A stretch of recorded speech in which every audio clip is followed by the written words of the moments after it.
মোটা ফ্রেমের চশমা আর গলাতে বড় হেডফোন ঝুলিয়ে গুটি গুটি পায়ে হেঁটে যাচ্ছে একটি ছেলে। অন্যদিকে তার কোনো নজর নেই, কেবল ডান হাতে ধরা রসকসহীন অমিষ্টি রসায়ন বইটি মেলে বিড়বিড় করে পড়তে পড়তে যাচ্ছে ছেলেটি। মাঝে মাঝে সামনে তাকিয়ে সে রাস্তাটা দেখে নিচ্ছে। ভার্সিটির সবাই ছেলেটার দিকে প্রতিদিন হাঁ করে তাকিয়ে থাকে, কিন্তু ছেলেটির সেদিকে কোনো নজরই নেই। তাকিয়ে থাকার পিছনে তার কারণও আছে, কারণ ছেলেটি ভার্সিটিতে এসেছে 10 দিন হলো, কিন্তু এখনো কোনোদিন কারোর সাথে কথা বলেনি। কেউ তাকে ক্লাস টিচারদের ছাড়া অন্য কোনো ব্যক্তির সাথে কথা বলতে দেখেনি। কেবল কথা বলে না, ছেলেটি সবসময় একা থাকে, কারো দিকে তাকায় না, মেয়েদের দিকে তো মোটেও তাকায় না। তাই ভার্সিটির ছেলেদের থেকে মেয়েরাই ছেলেটিকে বেশি এলিয়েন দৃষ্টিতেই দেখে। ছেলেটির নাম নিলয়। বেশ চুপচাপ থাকে। ক্লাস শুরু হওয়া মাত্র 3 মিনিট আগে ক্লাসে প্রবেশ করে সে। একদম সবার শেষ দিকের বেঞ্চে গিয়ে চুপচাপ বসে থাকে। আবার ক্লাস শেষ হলে সবার শেষে বের হবে। যেদিন ক্লাস থাকে না সেদিন ক্যাম্পাসের বকুল আর কদম ফুলের গোল চত্বরে বসে গিটার নিয়ে টুংটাং শব্দ করে গান গাইতে থাকে। এরকম স্বভাবের কারণে নিলয়কে সবাই এক নামেই চিনে ফেলেছে। নিলয় বইটি পড়তে পড়তে এগিয়ে যাচ্ছে, হঠাৎ সে শুনতে পেল, এই বই পোকা নীল টি শার্ট পরা মিস্টার নিলয়, এদিকে শোনো। নিলয় ধপ করে দাঁড়িয়ে যায়। বাম পাশে তাকিয়ে দেখে 4জন মেয়ে আর 3টে ছেলে বসে আছে, আর তাকে ডেকেছে তাদের মধ্যেই কোনো একজন মেয়ে। নিলয় গুটি গুটি পায়ে সেদিকে যায়। সেখানে যেতেই একটি মেয়ে বলে, এই ছেলে, সমস্যা কি তোমার? আমাকে না দেখে রোজ চলে যাও। নিলয় বোকা দৃষ্টিতে মেয়েটির দিকে তাকালো, তারপর অকরণীয় একটি হাসি দিয়ে চলে যেতে লাগলো। যখন সে পা বাড়ালো তখনই আরেকটি মেয়ে বলল, আরে আজব ছেলে তো মশাই, তুমি আমাদের না দেখেই এভাবে চলে যাবে? জানো আমরা দিনে কটা করে ছেলেদের প্রপোজ পাই? দিনে কতগুলো ছেলে আমাদের দিকে হা হয়ে তাকিয়ে থাকে? কতগুলো ছেলে আমাদের পেছনে ঘোরে জানো তুমি? কয়টা ছেলে কেবল আমাদের সাথে কথা বলার জন্য সারা দিন পড়ে থাকে জানো তুমি? নিলয় আবারও মুচকি হাসলো। এবার মেয়েগুলো বেশ রাগী দৃষ্টিতে তাকালো নিলয়ের দিকে। সবাই বেশ বিরক্ত, কিন্তু ওরা যা বলেছে সবই সত্য। ভার্সিটির এরাই সবচাইতে বেশি সৌন্দর্যের অধিকারী। সব ছেলে মেয়ে এই কয়েকজনের কথা খুব শোনে, ক্লাস কম করে। এরা এখানে বসে আড্ডা দেয় আর র্যাগিং করতে থাকে ছেলে মেয়েদেরকে। নিলয় সবার দিকে একবার তাকিয়ে বলল, এরকম শাকচুন্নিদের সাথে আমি কথা বলি না। কে? নীলু একটু জোরে হেঁটে ওদের থেকে দূরে চলে আসে। বেশ খানিকটা দূরে এসে সে দেখে মেয়েগুলো তখনও তার দিকে তাকিয়ে আছে। মেয়েগুলো বেশ অবাক চোখেই তাকায় নিলয়ের দিকে। নিলয় সোজা যেয়ে কদম গাছের গোল চত্বরে বসে। সেখান থেকে ভার্সিটির ক্যাম্পাসে লাগোয়া কাঠগোলাপ ফুলগুলো দেখতে থাকে। কি সুন্দর এই কাঠগোলাপগুলো! সাদা, হলুদ, গোলাপি রং মিশ্রিত এই ফুল। আমার খুব ইচ্ছে করে কেন এর নাম কাঠগোলাপ হয়েছে। নানা দেশে তাকে নানাভাবে ডাকা হয়, কিন্তু বাংলাদেশে কত সহজভাবে ডাকে মানুষ তাকে। নিলয় সেখান থেকে উঠে ক্লাসের দিকে এগুতে থাকে। হঠাৎ হুড়মুড় করে কে যেন এসে নিলয়কে ধাক্কা দেয়। নিলয়ের সাথে ধাক্কা লেগে ছেলেটি পড়ে যায় মাটিতে। তখনই ছেলেটা বলে, ভাইয়া, আমাকে বাঁচাও প্লিজ, ওরা আমাকে মেরে ফেলবে। নিলয় সামনে তাকিয়ে দেখে 4জন লোক এই ছেলেটাকে মারতে এসেছে। নিলয় মুচকি হাসল। ততক্ষণে পড়ে থাকা ছেলেটি নিলয়ের পিছনে এসে দাঁড়ায়। নিলয়ের হাসি দেখে 4জন লোক বলে, এই, ও কি কোনো গ্যাংস্টার নাকি যে তোকে আমাদের থেকে বাঁচাবে? আমি হলাম নাফিজ, রফিক ভাইয়ের লোক। তুই যা এখান থেকে। আমরা কিন্তু রফিক ভাইয়ের গ্যাং এর লোক। চুপচাপ ওকে রেখে চলে যা। নিলয় আবারও মুচকি হাসল। মুচকি হাসির পিছনে অবশ্য এবার একটি প্রাবর্তনিক কারণও আছে। কারণটা হলো এই রফিক ভাই নিলয়কে বেশ ভালো করেই চেনে। এখানে আসার আগে রফিক ভাইকে সে সব জানিয়েছে, কিন্তু রফিক ভাই এটা জানে না যে নিলয় কেন এখানে এসেছে। নিলয় কিছুই বলল না, কেবল ডান পকেটে থাকা নোকিয়া সি মডেলের একটি ফোন পিছনে দাঁড়িয়ে থাকা ছেলেটি এই আধুনিক যুগে এমন ফোন মানুষ ব্যবহার করে দেখে একটু অবাকই হলো। নিলয় হাতে রাখা ফোনে কি যেন টাইপ করলো কিছু সময় ধরে। তারপরে নাফিসের ফোন বেজে উঠল। নাফিস ফোন ধরতেই বড় বড় চোখে নিলয়ের দিকে কিছুক্ষণ তাকিয়ে ফোনটা কেটে দেয়। তারপর চোখ নামিয়ে বলে, আজ রফিক ভাইয়ের জন্য বেঁচে গেল ছেলেটি, কিন্তু রফিক ভাই জানলো কি করে ওকে মারতে এসেছি। যা শালা, তুই বেঁচে গেলি। নাফিস চলে আসার আগে একবার নিলয়ের দিকে তাকালো। নিলয়ের গোল গোল ইনোসেন্ট চাহনি যেন অনেক কিছুই বলে চলেছে। যখন নাফিস চলে আসবে তখনই নিলয় কড়া গড়াতে বলল, এই শোন, গ্যাং নিয়ে যে আসে সে গ্যাংস্টার, আর যে একা আসে সে হলো রকস্টার। কথাটি বলেই নিলয় মুচকি হেসে চলে আসে তাদের থেকে। নাফিসের লোক হা হয়ে নিলয়ের চলে যাওয়ার দিকে তাকিয়ে থাকে। এতক্ষণে বুঝে গিয়েছে তারা রফিক ভাই কিভাবে জানলো। আসলে নিলয় ফোন বের করে রফিক ভাইকে ছোট্ট একটি মেসেজ দিয়েছিল। সেখানে লেখা ছিল, তোমার লোক নাফিজ আমার সামনে ঝামেলা করছে। নিলয়ের পিছনে দাঁড়িয়ে থাকা ছেলেটির নাম শোভন। সে দৌড়ে নিলয়ের পাশে যায়। নিলয় একবার তার দিকে তাকালো, তারপর আবার সামনে তাকিয়ে হাঁটতে লাগলো। ভাইয়া তুমি কি রকস্টার? শোভনের কথা শুনে নিলয় থমকে দাঁড়ায়। নিলয় একটু বড় চোখে ওর দিকে তাকিয়ে থাকে। এমন প্রশ্ন সে কেন করবে? সাদা সিধে মানুষ নিলয়, তাকে দেখে কি রকস্টার মনে হয়? নাম কি তোমার? জি ভাইয়া, শোভন। আমি সেকেন্ড ইয়ারে পড়ি, আইন বিভাগ। তুমি আমার সিনিয়র দেখে বোঝা যাচ্ছে। আমি নতুন এসেছি ভাইয়া। বলেন না, তুমি তো কি রকস্টার? নিলয় আবারও চুপ হয়ে যায়। বেশি কথা বলা লোক তার পছন্দ না, কিন্তু নিলয় জানে যারা বেশি কথা বলে তারা অনেক ভালো মনের মানুষ হয়। নিলয় ওর দিকে তাকিয়ে বলল, আমাকে কি দেখে তোমার রক স্টার মনে হয়? তোমার চোখ, তোমার মুখের এক্সপ্রেশন, তোমার হাঁটা, তোমার চুল, তোমার অ্যাটিটিউড, কিন্তু কিছু একটা রহস্যের মধ্যে আটকে আছে। আর তুমি যখন ওদের বলেছিলে যে যে গ্যাং নিয়ে আসে সে গ্যাংস্টার, কিন্তু যে একা আসে সে কেবল রকস্টার, তাই ভাবলাম যে তুমি কোন রকস্টার কিনা। নিলয় মুচকি হাসলো। এই হাসির মাঝে কোনো কারণ নেই, তবে এটা ভেবে সে হাসছে যে ছেলেটা আসলেই আইনি ব্যাপারে ভালোই পারদর্শী, ঠিকই তাকে চিনে ফেলতে যাচ্ছে। নিলয় প্রসঙ্গটি পাল্টে প্রশ্ন করলো, আমি আবির, অনার্স 4 ইয়ারে, বাংলা বিভাগ। তা তোমাকে কেন ওরা মারছিল? আর বলেন না ভাইয়া, সে এক লম্বা ঘটনা। এই ভার্সিটিতে মেয়ে লিডার আছে না, ওই যে নিশি, ওর সাথে থেকে একটা মেয়ে নাম রুহি, তাকে না আমার খুব ভালো লাগে। তাকে একদিন বলেছিলাম আমায় ভেবে পূর্ণিমার রাতে ছাদে এসে চাঁদ সহ আকাশ দেখো, যদি খুব কি ক্ষতি হবে। ব্যাস, তারপর থেকে এই লোকেরা আমার পিছনে পড়ে আছে, কারণ মেয়েটা এই শহরের প্রভাবশালী এক নেতার মেয়ে, তাই। নিলয় আর কিছু বলে না। হাঁটতে হাঁটতে শোভনের বিভাগের সামনে চলে আসে। যাও ক্লাসে, তোমার বিভাগ চলে এসেছে। তুমি বেশ বুদ্ধিমান ভাইয়া। রকস্টার কিনা আমি তবে জেনেই ছাড়বো। নিলয় বেস্ট অফ লাক বলে চলে আসে। নিলয় ভাবতে থাকে সে কি আসলেই রকস্টার? তাকে দেখে কি মাস্তান মনে হয়? কি জানি।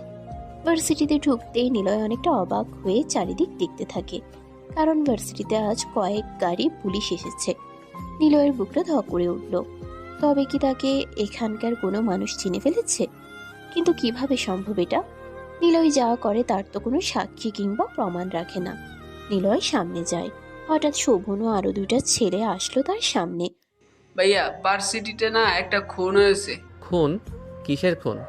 আর বলো না, এই যে কাল যে আমাকে মারতে এসেছিল রফিক ভাইয়ের লোক নাফিস, তাকে কে যেন মেরে এই ভার্সিটির আইন বিভাগে সামনে ফেলে রেখে চলে গেছে, তাই পুলিশ এসেছে।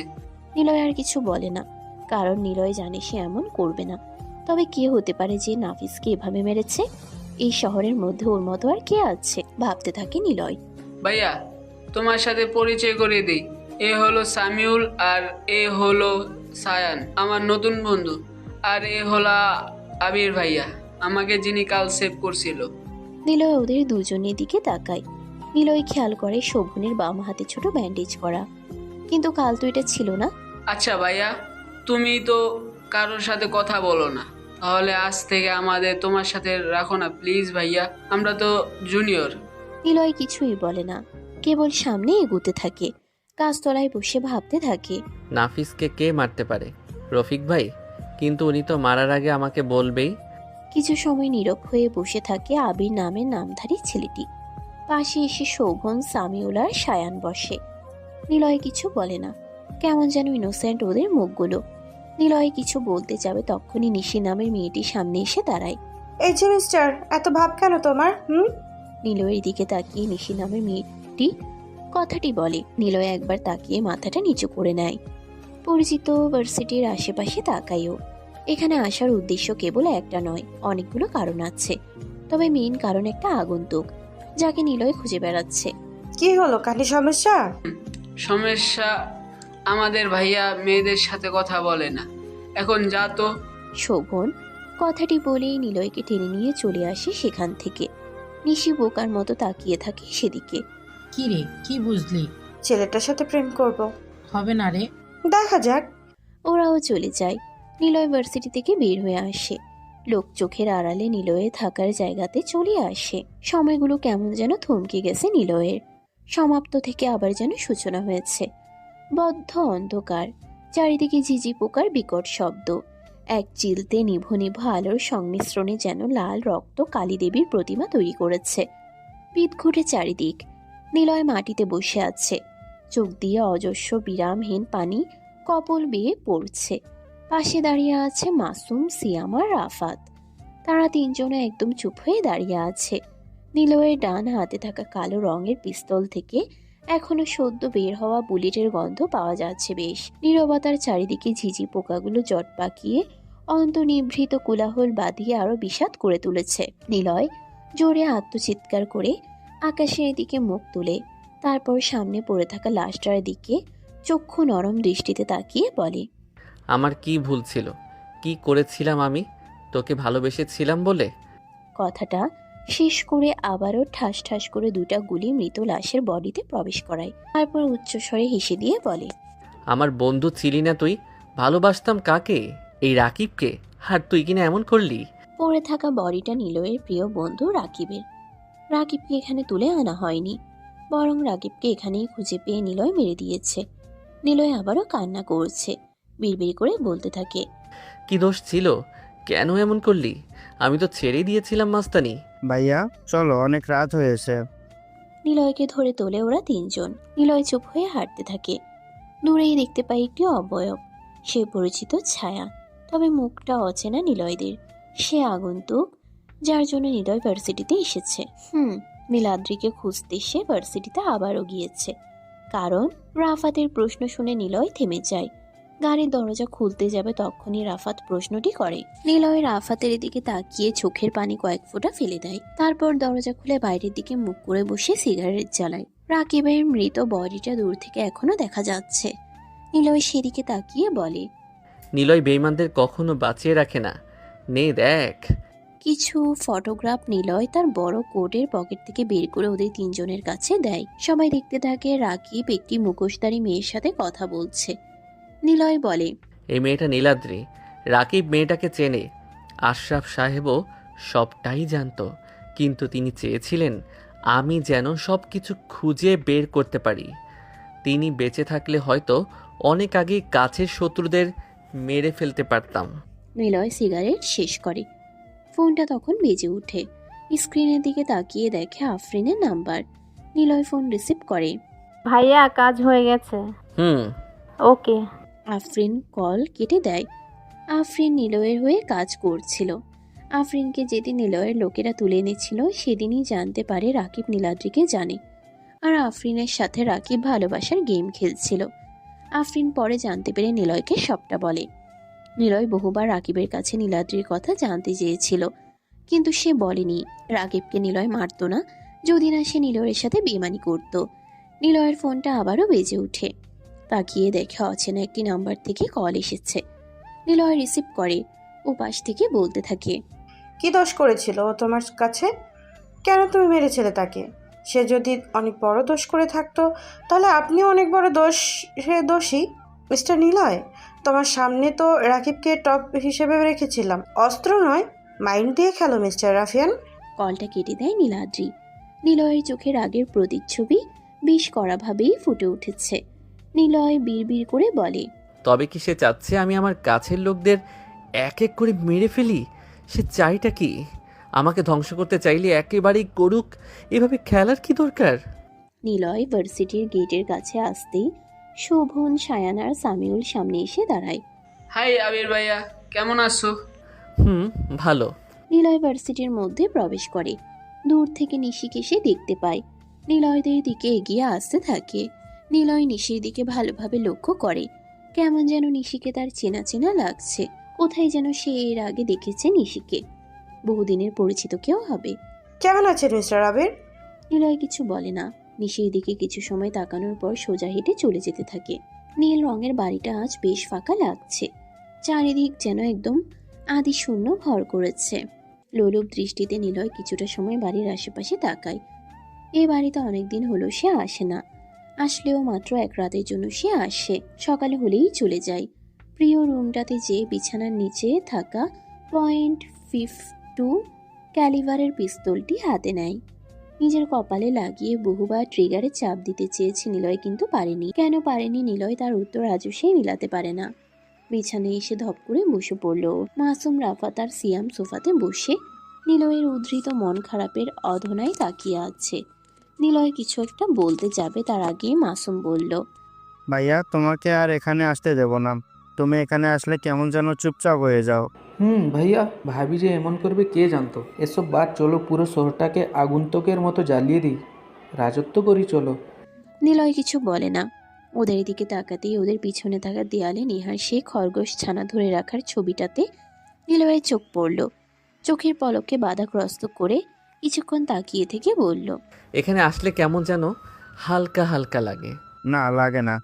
এখানে আসলে তুমি নেহা ভাবির কথা খুব করে মনে করো। ওর সাথে কাটানোর সময়গুলো তোমাকে দুমড়ে মুচড়ে শেষ করে দেয়।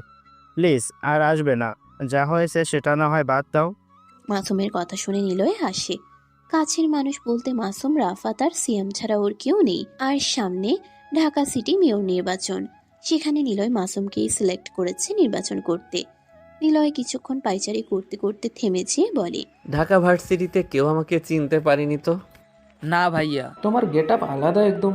ওখানে যাওয়ার কারণটা তো জানিস, নীলাদ্রিকে খুঁজে বের করা। আমি জানি ও ওই ভার্সিটিতেই পড়ে। রাকিবের মাধ্যমে জেনেছিলাম। অবশ্যই ব্যাপারটা নেহাও আমাকে বলেছিল। যদি ওকে পেতে চাই তাহলে ওই ভার্সিটিতেই যেতে হবে, আর সেই কারণেই আমি ওখানে যাচ্ছি। কিন্তু রফিক ভাইয়ের জন্য মনে হয় ঝামেলা বাঁধতে পারে। নিলয় কিছুক্ষণ থামলো। এই ঘরটাতে অনেকগুলো নেহার ছবি লাগানো আছে। সবগুলো এক এক করে দেখতে লাগলো। ওর হাসি মিশ্রিত ছবি। কি অবলা লাগছে তাকে। কিন্তু কে জানতো এই মিষ্টি হাসির পিছনে লুকিয়ে থাকবে এমন একজন। নিলয় মুচকি হাসলো।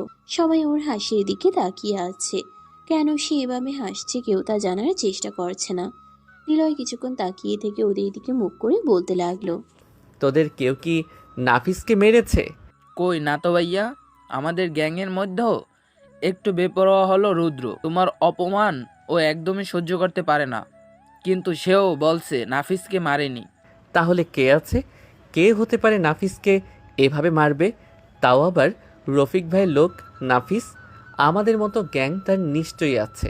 সাহস না থাকলে সে কিন্তু এমন করবে না। ভাইয়া, মানতে হবে কেউ তো আছে। তবে কি এই শহরে নতুন কোনো গ্যাং আছে? হতে পারে নীলাদ্র মেরেছে। না, নীলাদ্রি এসব খুনের মধ্যে জড়াবে না। ও এমন একজন মাইন্ড গেমার, সে শত্রুদের সাথে খেলতে ভালোবাসে। গ্যাংকে পরে দেখব, আগে নীলাদ্রিকে খুঁজি। প্রথম থেকে রহস্যগুলো খোলার চেষ্টা করি। প্রথমে আগন্তুক হিসাবে আফরিন আসে। কিন্তু এসবের মূলে আফরিন ছিল না, তাকে শুধু শুধু সন্দেহ করা হয়েছিল। আশরাফ সাহেব চলে যাওয়ার আগেই একটু ক্লু দেয় নীলাদ্রি বলে। আমরা সেই নীলাদ্রকে খুঁজে বেড়াচ্ছি। সেই নীলাদ্রিকে আমি নাকি বেশ ভালো করেই জানি, কিন্তু কে সে তাকেই ঠিক সঠিকভাবে চিনে উঠতে পারছি না। আফরিনকে তুলে আনা হয় এই প্রথম কিছুটা নীলাদ্রির ব্যাপারে বলে। আর এই নীলাদ্রি এমন একজন যারা আমাদের শত্রু তাদেরকে সহজভাবে খুঁজে দিচ্ছে, এবং সে ইনডিরেক্টলি বলতে চাচ্ছে তাকে যেন মারা হয়। আর আমরা শত্রুদের ধরে মেরেও ফেলছি। রাকিব ভাইকেও মেরে ফেলেছি।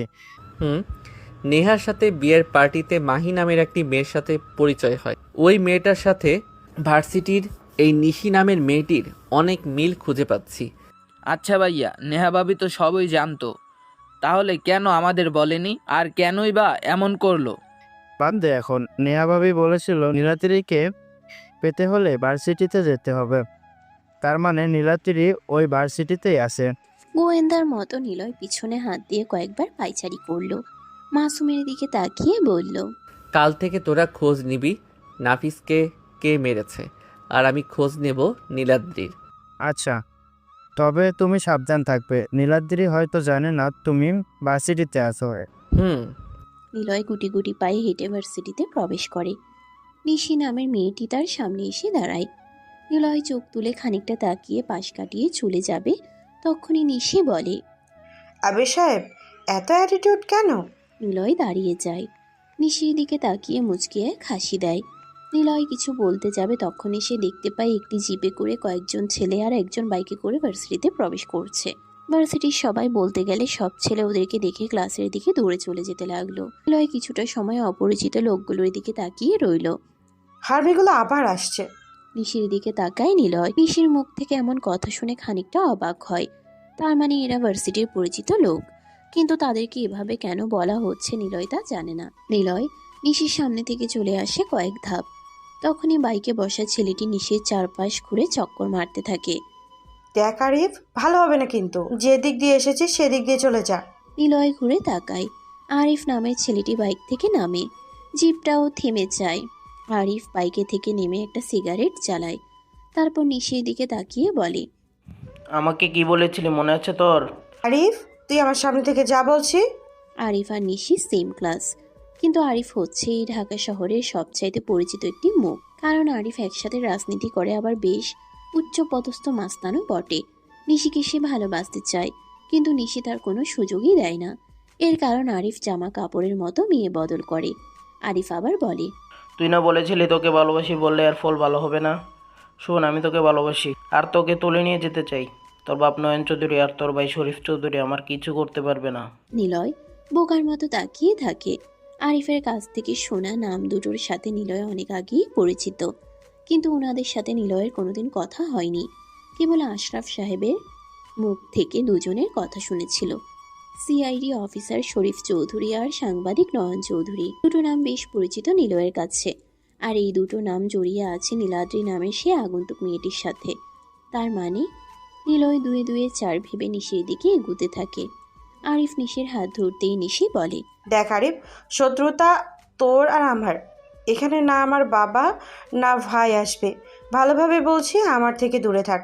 না হলে কি মেয়ে মানুষ এত দেমাগ নিয়ে চলা ঠিক না? না হলে তোকে কিন্তু তোর এই রূপের অহংকারের ফল পেতে হবে।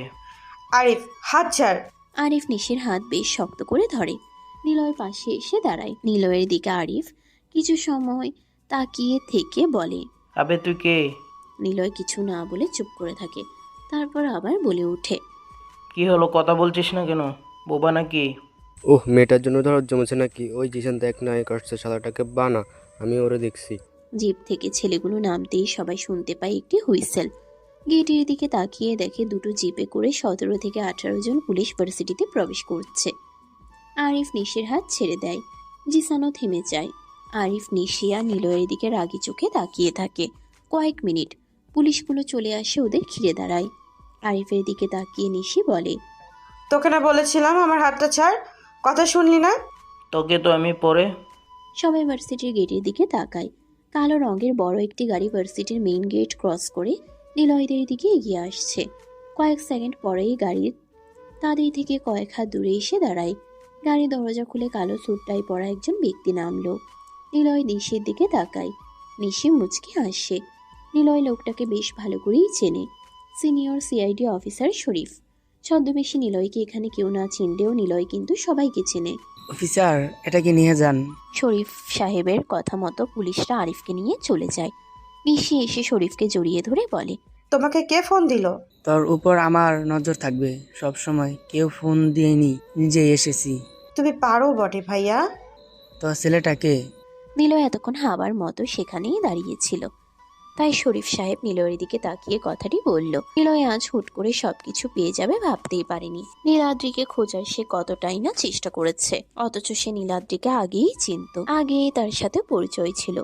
খুব বুদ্ধিমান মেয়েটা, কিন্তু এভাবে ধরা দেবে নিলয় তা ভাবতেই পারেনি। ও ভাইয়া, ওটা আবির, নতুন এসেছে, খুবই ভালো ছেলে, কথা কম বলে।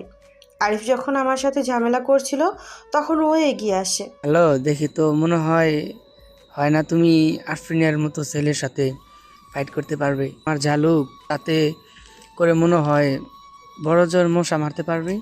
হি হি হি। সরি, মজা করলাম, তবে এটা সত্যি কিন্তু তোমার দেখে মনে হয় না তুমি সত্যি আফরিনের সামনে এসেছিলে আমার বোনকে বাঁচাতে। নিলয় মুচকি হাসে। নিলয়ের হাসির কারণ শরীফ সাহেবের কথা। কারণ এই শরীফ সাহেব তো আর জানে না এই নিলয় কে। ওরকম আরিফ কেন এরকম সিআইডি অফিসারও কখন যে মাটিতে পড়ে থাকবে তা কেউ জানে না। নিলয়ের সাথে কিছুটা সময় কথা বলে বিদায় নেয় ওরা। নিলয় ক্যাম্পাসের মধ্যে গাছের নিচে বসে পড়ে।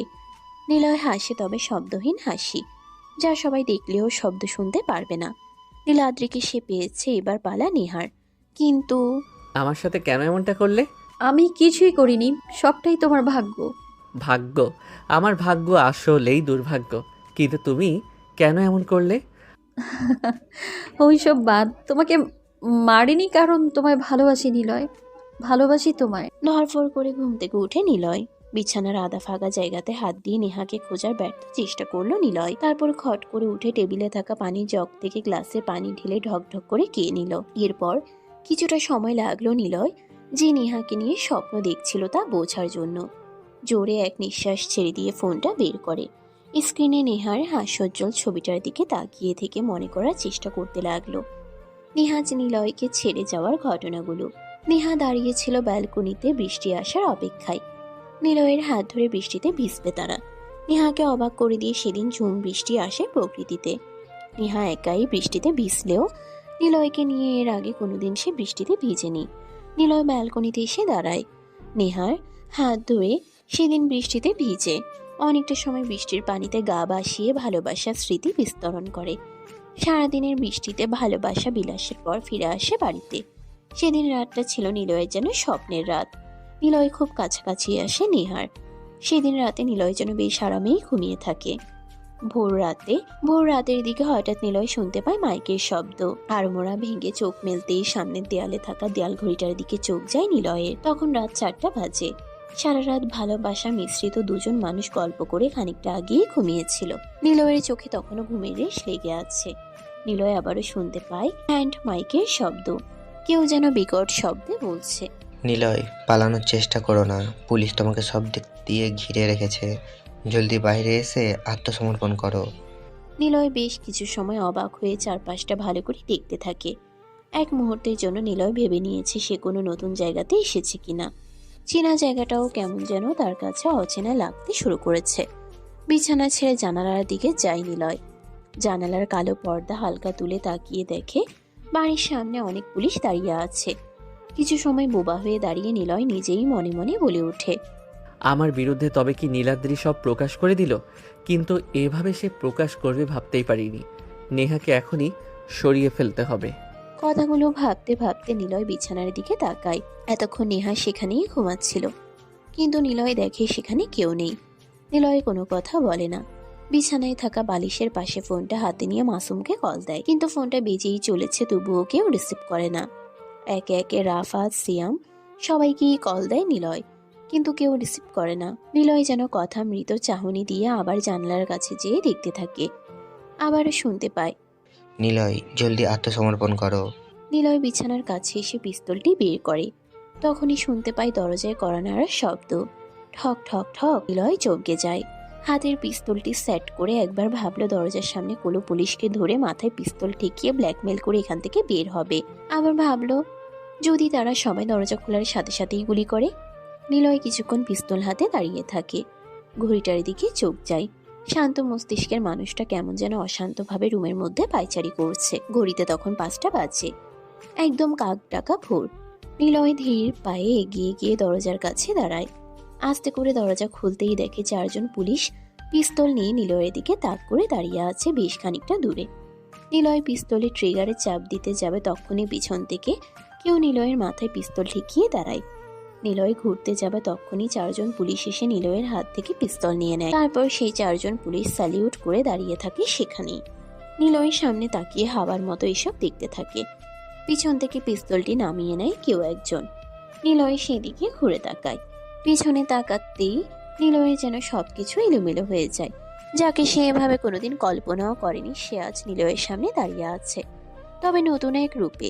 গায়ে শার্ট আর প্যান্ট পরা, চুলগুলো বেশ গুছিয়ে বাঁধা। নিলয় একবার আস্তে করে ডাক দেয়, নেহা?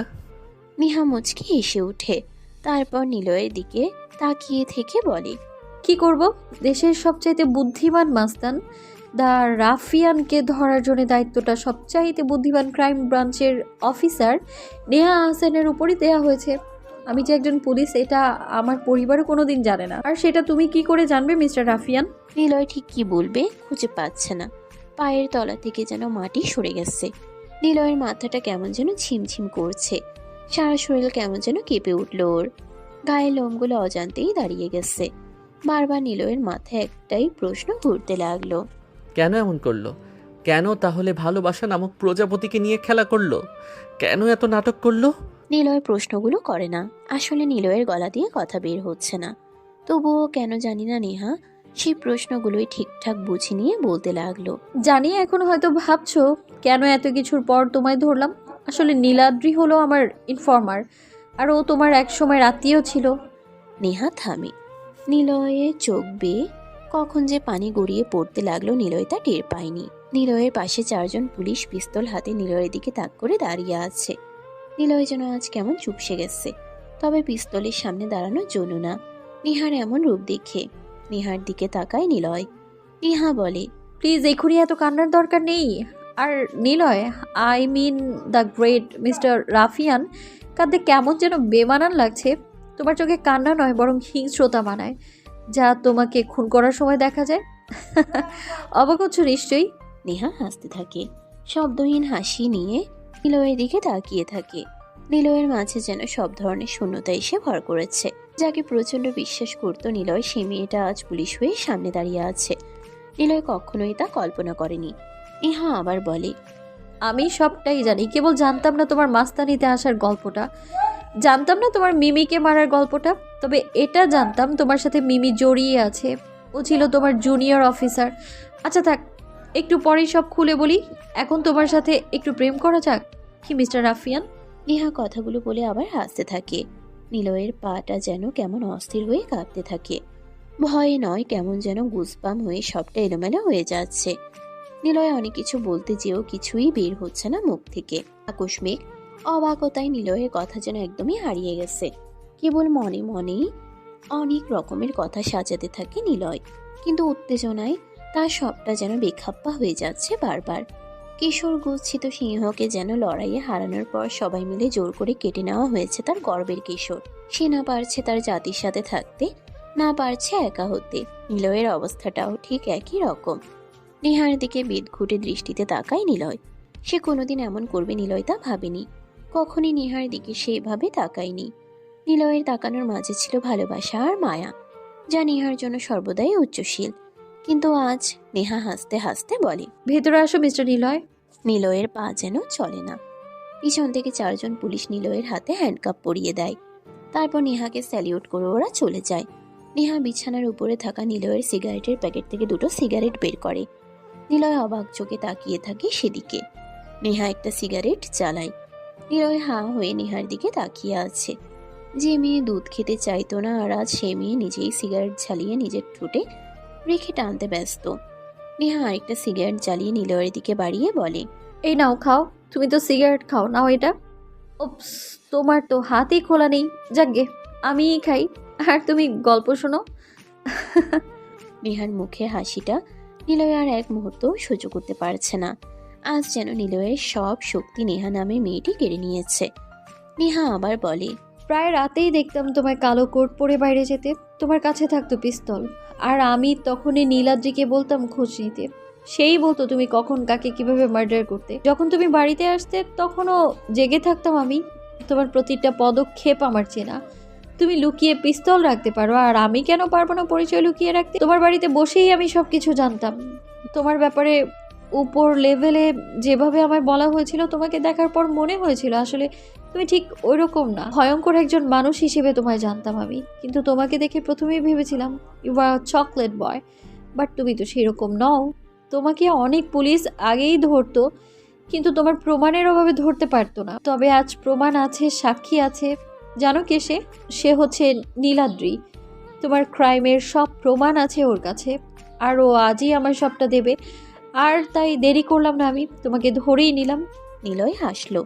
চারিপাশে সকালের আলো উদীয়মান হয়ে নিজের অস্তিত্ব জানান দিচ্ছে। নিলয়ের হাসির দিকে নেহা তাকিয়ে একটু অবাকই হয়।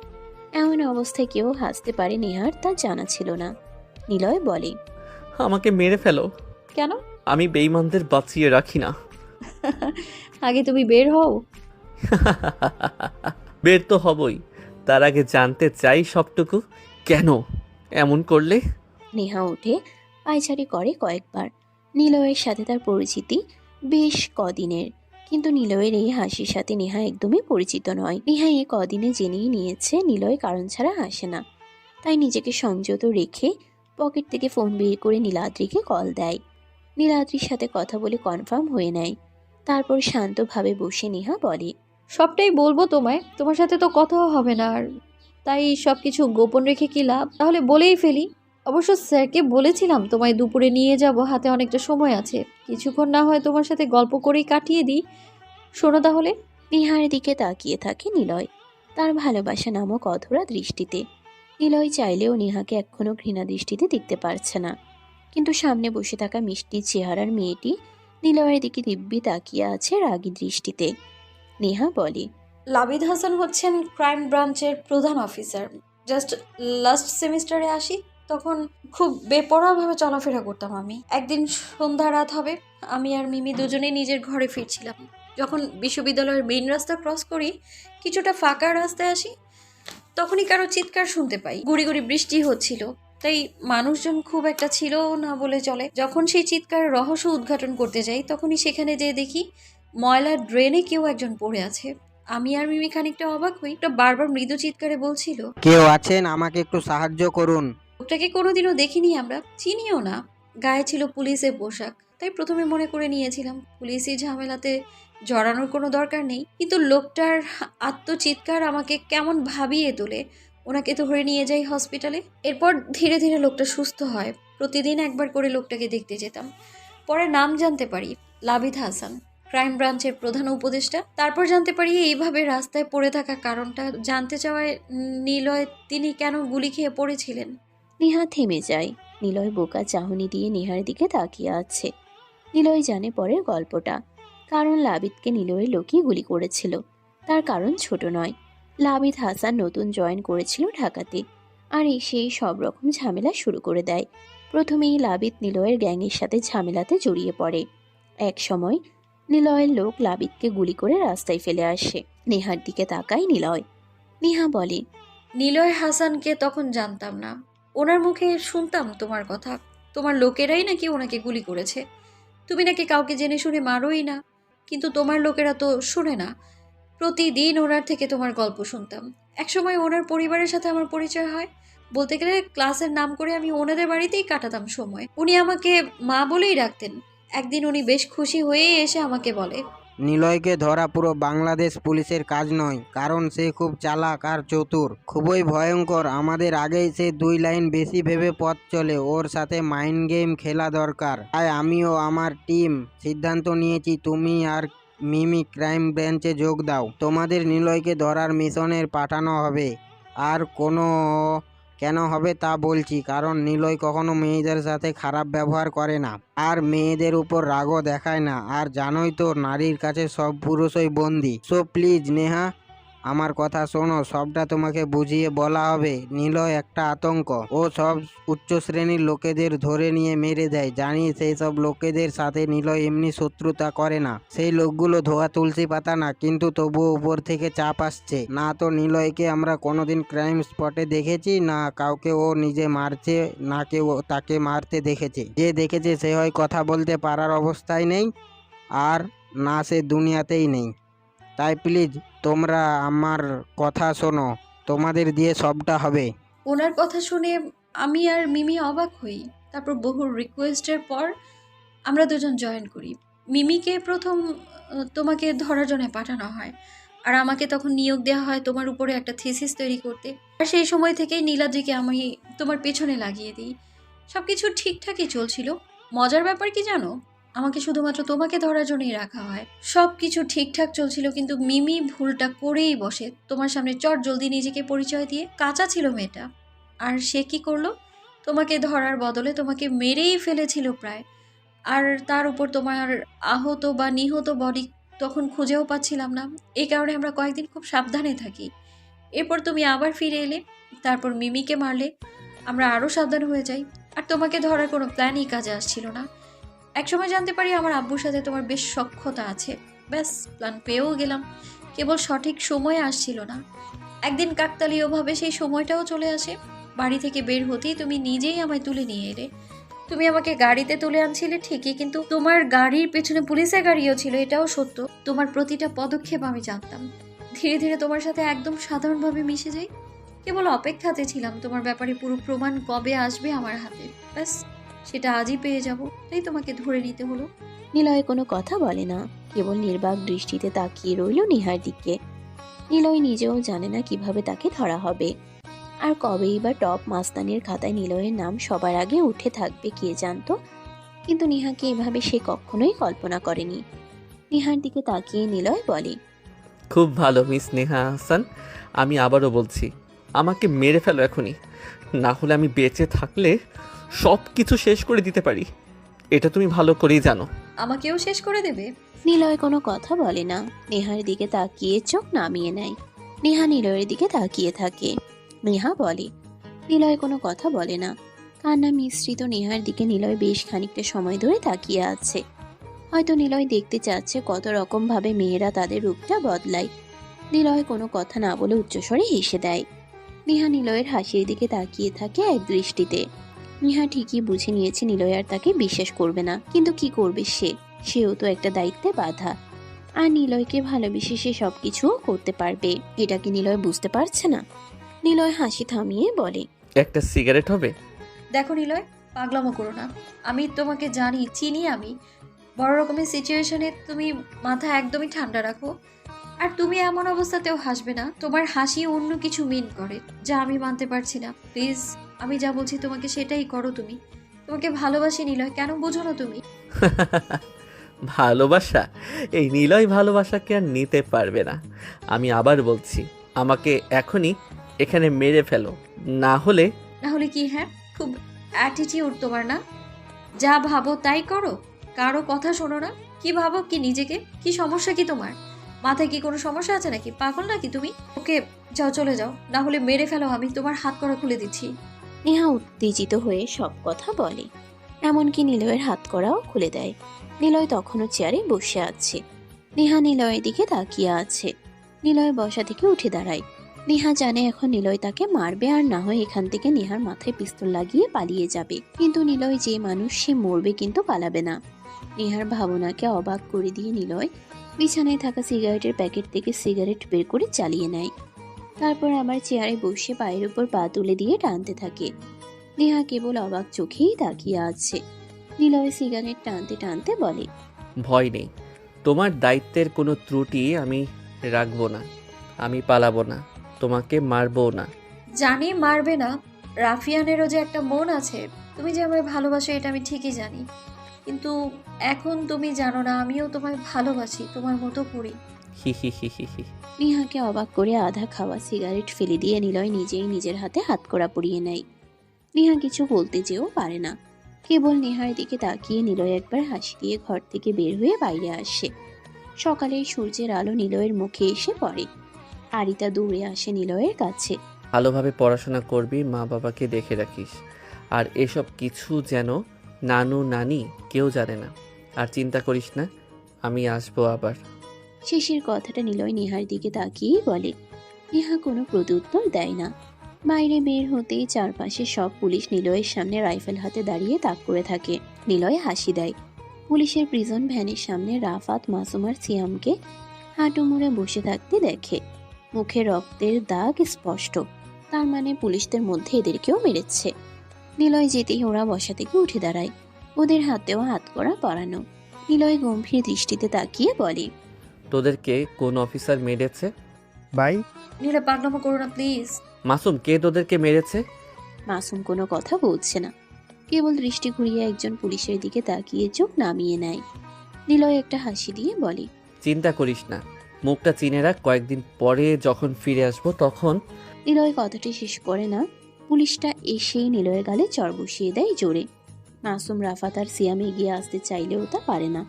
নেহা এগিয়ে উঠে বলে, অফিসার কি হচ্ছে? সরি ম্যাম, আমাকে মারার হুমকি দিয়েছে তাই। Shut up. আমার সামনে এরপর যদি এইসব করেছো তাহলে যাও, সবাইকে গাড়িতে তোলো। আমি আর নিলয় আলাদাভাবে আসছি। কিন্তু ম্যাম। ভয় নেই, ও পালাবে না। আর পালিয়ে গেলেও আমি নিজেই এর জন্য দায়ভার নেব। যাও। মাসুমদের নিয়ে প্রিজন ভ্যানটি চলে যায়। সব পুলিশ ওদের সাথে চলে যায়। কেবল রয়ে যায় নিলয় আর নেহা। নেহা নিলয়ের হাত করা খুলে দেয়। নিলয় চুপচাপ দাঁড়িয়ে থাকে সেখানে। নেহা নিলয়ের গাড়িতে নিলয়কে নিয়ে বসে। সেখান থেকে সোজা গাড়ি চালিয়ে চলে আসে সেই নদীর পাড়টাতে, যেখানে দুজনের বহু স্মৃতি জড়িয়ে আছে। নেহা গাড়ি থেকে নেমে নদীর পাড়ে গাছের নিচে এসে বসে। শান্ত নদীর পানির দিকে তাকিয়ে থাকে নেহা। নেহার চোখ বেয়ে পানি যেন সেই নদীর পানিতেই মিশে যাচ্ছে। নেহা না পারছে নিলয়কে এভাবে দেখতে, না পারছে নিজের দায়িত্বের সাথে বেইমানি করতে। যেখানে ভালোবাসা হয়ে গেছে এখন বিষের মতো। নিলয় ধীর পায়ে এগিয়ে আসে নেহার কাছে। কিছুটা দূরত্ব রেখে বসে নিলয়।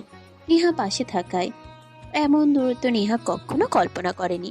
নিলয় নদীর পানির দিকে তাকিয়ে বলে, তোমার মাঝে আর যে গ্যাপটা দেখছো সেটা হচ্ছে অভিমান। অর্থাৎ মানুষ যখন প্রিয় মানুষটার সাথে অভিমান করে তখন তার সাথে 3 হাত গ্যাপের মতো ভালোবাসা দূরে সরে যায়। কারণ এই অভিমান আর ভালোবাসা দুটোই কাছে টানে। আর কাছে টানার জন্য একটু গ্যাপ তো রাখাই যায়। নিলয় আর কিছু বলে না, সোজা গাড়িতে যেয়ে বসে। নিজেই ড্রাইভিং সিটে বসে নেহাকে ডাক দেয়। নেহা পুরো বোকার মতো চাহনি দিয়ে নিলয়ের দিকে তাকিয়ে থাকে। নিলয় কি বলল নেহা তার আগা মাথা কিছুই বুঝতে পারছে না। কেবল বারবার নিলয়ের বলা কথাগুলো নেহা ভাবছে এখনো। কি বলল? নেহার অস্থির মস্তিষ্ক এখন নিলয়ের টেরা বেঁকা কথাগুলো বোঝার চেষ্টা করলো, কিন্তু নেহা কিছুই বুঝতে পারছে না। নেহা গাড়িতে যেয়ে বসে। নিলয় নিজেই ড্রাইভ করে গাড়ি চালাতে থাকে। কিছু সময় পর ক্রাইম ব্রাঞ্চের বড় অফিসের সামনে গাড়িটা এসে থামে। নিলয় গাড়ি থেকে নামতেই অনেকগুলো পুলিশ নিলয়ের চারপাশটা ঘিরে ধরে রাইফেল হাতে। নিলয় মুচকি হাসি দেয়। নেহা গাড়ি থেকে নেমেই বলে, অফিসার্স, এইসবের কোনো দরকার নেই, ও কিছুই করবে না। নিলয় সোজা অফিসের মধ্যে প্রবেশ করে। পিছনে নেহা। পুলিশ কর্মকর্তারা হয়তো এটা একদমই আশা করেনি। তারা সবাই ভেবে রেখেছে নেহা আগে আসবে নিলয়ের হাতে হ্যান্ডকাপ পরিয়ে, কিন্তু এসব তারা দেখছে উল্টো। নিলয় আগে অফিসে প্রবেশ করে, আর পিছনে নেহা এবং নিলয়ের হাতে কোনো হাতকড়া নেই। কেমন যেন পুরো পুলিশ টিম অবাক চোখেই তাকাচ্ছে দুটো মানুষের দিকে। নিলয় সোজা লাবিদ সাহেবের সামনে চেয়ারে যেয়ে বসে। নিলয় হাসি মুখে তাকায় লাবিদ সাহেবের দিকে। লাবিদ সাহেব নিলয়ের চাহনি বোঝার চেষ্টা করলো, কিন্তু ব্যর্থ হয় তিনি। নেহার দিকে তাকিয়ে লাবিদ সাহেব বলে, প্রমাণগুলো দাও নেহা, প্রমাণগুলো দাও। লাবিদ সাহেব নেহাকে একটা ঝাড়ি দেয়। নেহা ঘোরের মধ্যে থেকে বেরিয়ে আমতা আমতা করতে করতে নীলাদ্রিকে ফোন দেয়, কিন্তু নীলাদ্রির ফোনে কল যায় না। অনেকবার চেষ্টা করার পরও নীলাদ্রির ফোনে কল দেওয়া সম্ভব হয় না। স্যার, প্রমাণ তো সব নীলাদ্রির কাছে। মানে? অ্যাকচুয়ালি স্যার, ও বলেছে এখনই আমার কাছে সব পাঠিয়ে দেবে। ওহ সিট, তুমি কি পাগল নাকি? নীলাদ্রিকে যদি না পাওয়া যায়। জানি না স্যার, কিন্তু ও তো কখনোই এমন করবে না। Shut up. কামাল সাহেব, আপনি এখনই যান, যেখান থেকে পারেন নীলাদ্রিকে খুঁজে আনুন। ক্রাইম ব্রাঞ্চ অফিসে এখন বেশ উত্তেজনা ভর করেছে। চারিদিক পুলিশ ছুটোছুটি করছে। নিলয় কেবল চেয়ারে বসে সবকিছু দেখছে। নিলয় কেবল কিছু সময় পর পর মুচকি মুচকি হাসছে লাবিদ সাহেব আর নেহার কথা শুনে। সময়গুলো দেখতে দেখতে কেটে যায়। সকাল থেকে দুপুর, দুপুর গড়িয়ে বিকেল, বিকেল পার হয়ে সন্ধ্যা নেমে এসেছে। পুরো ঢাকা সিটি তন্ন তন্ন করে খুঁজে ফেলা হয়েছে নীলাদ্রি চৌধুরীকে, কিন্তু কোথায় সে, তাকে খুঁজেই পাওয়া যাচ্ছে না। লাবিদ সাহেব হতাশ হয়ে চেয়ারে বসে আছেন। এতক্ষণ অবধি নিলয় কোনো কথা বলেনি। উত্তেজনার বশে অফিস থেকে সবাই চলে গেলেও নিলয় তখনও অফিসে বসেছিল। একটা সময় সন্ধ্যার কালো রং সব দিক চেয়ে নিল। লাবিদ সাহেব নেহাকে বলে, ফুল প্রুফ প্ল্যানটা এভাবে শেষ হয়ে হবে ভাবতে পারিনি। তোমার জন্যই হয়েছে। ধ্যাত। সরি স্যার, আমারই ভুল ছিল। চুপ কেন? কথা নয়, এখন ওকে কিভাবে চালান করব? স্যার, আমরা তো জানি ও সব কিছু করেছে। শাট আপ নেহা, কোনো কথা বলো না। তুমি আমার সামনে থেকে যাও।